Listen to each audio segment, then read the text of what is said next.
Magandang umaga dito sa Pilipinas at magandang umagang kaibigan dyan sa bansang Middle East at madaling araw dyan sa US. Magandang gabi sa US, no? By the way guys, ang ating pag-uusapan ngayon, bago tayo mag-shoutout sa mga ating kaibigan, kakilala, lalo sa mundo ng emo. Siyempre tayo po ay magbablog. Pag-uusapan natin ang nangyayari sa ating bayan. Yun po ang napaka-importante kung saan po tayo isinilang. Pero sa hindi pa nakilala sa akin, siyempre hindi po mawala ang ating pagpapakilala dyan sa mga at pakilike naman ang aking video kung saan po nakarating aking video, no. By the way, SKW. Ayan, sa hindi pa nakilala sa akin, ako pala si Papa Iman, 39 of age, single dad, may dalawang anak, laking anak na sa kanyang nanay na iba ng tinatawag na tatay. Dati may kasintahan Marpi ng Saudi, pero ngayon Marpi na nakaing katabi. Hindi man ako tangkaran, pero mataas akong tumalon, sagad kong bumaon. Kaya ko kumain kahit walang ilaw, kaya ko humigop kahit walang sabaw. Ulala. Hindi ako basiro at sima na tulad nila, pero kaya kong sumisid kahit walang tubig. Hindi man ako basketballista, pero kaya ko tumira ng tres, sagad hanggang matres. Higit sa lahat, pag ako'y nagmahalugas ko, makain kahit walang hugas. Si Papa Iman magbibigay ng kasabihan sa singgildan nilang matatagpuan, matitikman ng Viva Max na nagalawan. Sa mga hindi pa nakasubscribe sa akin, please paki-subscribe at paki-follow, no, sa aking YouTube channel, Marfman Vlog. Ako po ay taos pusong kumakatok sa inyong puso't damdamin kasi bago po ang aking YouTube channel, no. Kailangan ng subscribers, no, kasi 50 pataas. Hindi po ako makapag live sa aking YouTube channel, no. Hindi ko siya mabuksan hanggat walang subscribers. 50 pataas, no. Sana naman subscribe, no, Marfman Vlog Biyahidor. Ayun maraming salamat, no. Ayun, kaya nun. Maraming salamat, no. Sana maanuhan nyo, no. Sana maanuhan nyo ang aking YouTube channel. Atin ang pag-uusapan ang ating bansang sinilangan kung ano na ba ang naging update at nangyari. So, ikukurik ko lang ang sinasabi ng BBM supporters na galit na ang taong bayan sa mga Duterte, no? At sa mga Duterte, oo nga, yun, sa mga Duterte supporters. Mali yan, guys. Ang sabihin nyo, galit ang karamihan sa taong bayan kahit hindi naman totoo. Kahit kakaunti lang kayo dahil alam naman natin sa survey na malakas at kaming mga solid Duterte pa rin ay marami kaysa BBM supporters.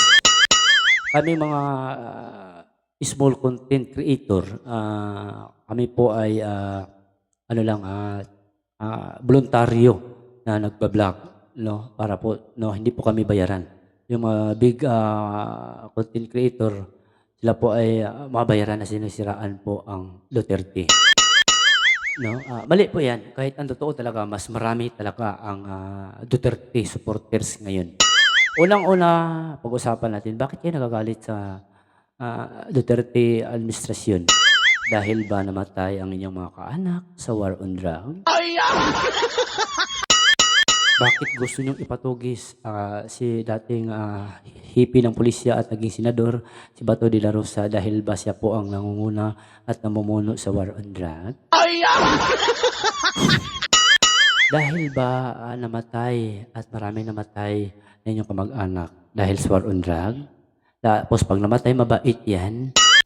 Pero kita nyo, sana ngayon ang human rights sa mga ginahasa, na bibiktima dahil sa lango sa droga. No? Nasaan na ngayon? Nasaan ang ICC, no? Guys, si Bato de la Rosa, actually, hindi naman talaga yan susuko. Hindi naman talaga yan susuko kung si Bato de la Rosa ay dito lang igaganapin sa sa Pilipinas, sa batas ng Pilipinas. No? Bakit naman kasi siya susuko? Wala namang karapatan yung ICC dito sa atin. 2019 ba lang kumakalas na? Kahit gusto niya talaga mahuli si Bato de la Rosa. Okay-explain. Nalilito ng karamihan sa taong bayan. Yun po ang tamang termino. Karamihan sa taong bayan, hindi po taong bayan. Kasi pag taong bayan, pangkalahatan kasi yan. Palapandasin kayo. No, huwag kayong pala desisyon sa buhay ng may buhay. No, mga BBM supporters, no, at lalong-lalo na sa mga nasa katungkulan ngayon at galit na ang taong bayan sa mga Duterte. Huwag kayong pala desisyon ng buhay namin. Mas marami pa rin ang Duterte supporters. Marami pa rin nagmamahal ng totoo sa bawat mamamayang Pilipino. Doon po namin ang nakikita sa mga family Duterte. Ha? Isang example guys, no? Doon sa Davao, madaling araw, gumagala ka, walang mangyayari sa iyo na masama. Diyan, sa Road 10, Tondo, Maynila, kahit katanghali ang tapat, kahit may mga pulis na kaaligid, may mga hold-upan pa rin nagaganap. Lalo na kaya, pagdating ng gabi, aray mo, patay ka diha. Ito naman, si Attorney Matibag, no? Sabi daw ni Duterte nung nangyari sa Senador, sa Duterte, sorry. Sabi daw niya, kasi mahal ko kasi si Duterte, kaya hindi siya mawala sa aking puso at isipan. Sabi daw ni BBM na wala daw, nag-usap sila na wala talagang, wala talagang NBI. Sa Senado nung nagkaputukan, kahit ni isa wala. No, grabe, apakaangas. Pero si Claire Di Castro, si Claire Di Castro po, ang sabi po ni Claire Di Castro doon sa kanyang pahayag na wala kasing NBI doon. No? Nalilito talaga ako. Pero nung nagpaputok ang pulis ng Senado, gumanti po ang NBI agent. Alabandasin kayo. Alam niyo, dahil palang, guys, alata na, guys, na may kasinungalingan nang nagaganap dyan. Yung ibang media na bayaran, huwag kayong pumalag ha. Kasi pag pumalag kayo mga media, kayo yung bayaran. Wala akong tumutundok ito. Yung ibang media na bayaran, guys, no, huwag kayong maging bias. Pareho po tayo mga kapwa Pilipino dito. Kahit nga yung mabayaran dyan ni Pangulong BBM, gusto na yan maging Duterte. Dahil alam nila ang totoo. Pero dahil nabibili ang kanilang prinsipyo. Set out tayo dyan ha. No? No, sa next vlog ko, pag-usapan natin yan, no? Rapi Tulfo, Erwin Tulfo. Si Erwin Tulfo talaga, galit na galit kay Hontiveros, no? Galit na galit kay Trililing, no? No? Alam niyo naman, alam niyo yan, no?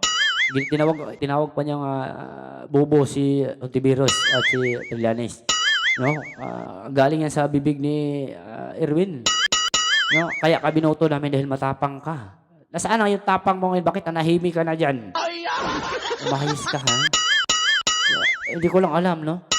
Sana may bubuto pa sa'yo pagdating ng 2028, no? Sana may mukha ka pang iharap sa taong bayan. Sana tumakbo ka pa rin para malaman mo kung saan ka pupulutin.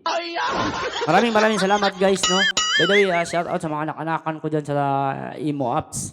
No, kaya si co-owner Impacta sa first lady natin kay CEO, sa mga co-owner Yin, no, sa mga co-owner down to admin, maraming salamat sa kay Muse diyan, sa ating advisor anak Impacto, maraming salamat. God bless sa ating lahat, no. Ako po ay nagpapahinga sa mundo ng Imo, no, dahil malalaman niyo rin ang totoo kong dahilan kung bakit ako nagpapahinga sa mundo ng Imo. God bless, maraming salamat, no. Ulitin ko, guys, paki-follow po ng aking YouTube channel Marfman Vlog, kasi hindi po ako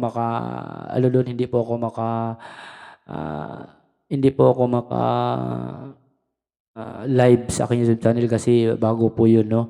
Nangailangan po ng 50 subscribers pataas, Marfman Vlog Bihidor, no. Ito po about po sa pagbibihe at about po sa nangyari sa ating bayan, yun po ating content na gagawin. So maraming salamat, no. Dito naman sa Facebook ko, no, paki-share naman, no, paki-subscribe, paki-follow naman at paki-comment kung saan po dumating ang aking video para alam ko kung saan nakarating po ang aking video. At siyempre, huwag niyo rin kalimutan dalawin ang aking YouTube channel. Maraming salamat dyan, please, sa mga Duterte supporters dyan. Paki-comment, i-share na rin at paki-follow na rin. Maraming salamat dyan, please. Ako lang po yung magpapaalam, no. By the way, nag-waves kayo sa kapanunod pa lang ang video, no. Sa hindi pa nakilala sa akin, ako pala si Papa Iman. Dati rin ako nagtatrabaho sa bansa ng mga Arabiano, pero ngayon nandito na sa Pilipinas, Tubong, Davao, no. Dati may kasintahan Marpi ng Saudi, pero ngayon magiging asawa ko na at aakip ang katabi. By the way, nag-waves kayo, Hindi man ako katangkaran, pero mataas akong tumalon, sagad naman kung bumaon. Kaya ko kumain kahit walang ilaw. Kaya ko humigop kahit walang sabaw. O lala. Hindi man ako basiro at sima na tulad nila, pero kaya kong sumisid kahit walang tubig. Hindi man ako basketballista, pero kaya ko tumira ng tres agad hanggang matris. Higit sa lahat pag ako'y nagmahalwagas, kumakain kahit walang hugas. Sa papaiman, mag-iwan ang kasabihan sa single dad na matatagpuan at matitikman ang mala Viva Max na galawan. Ayun, maraming salamat. God bless sa ating lahat.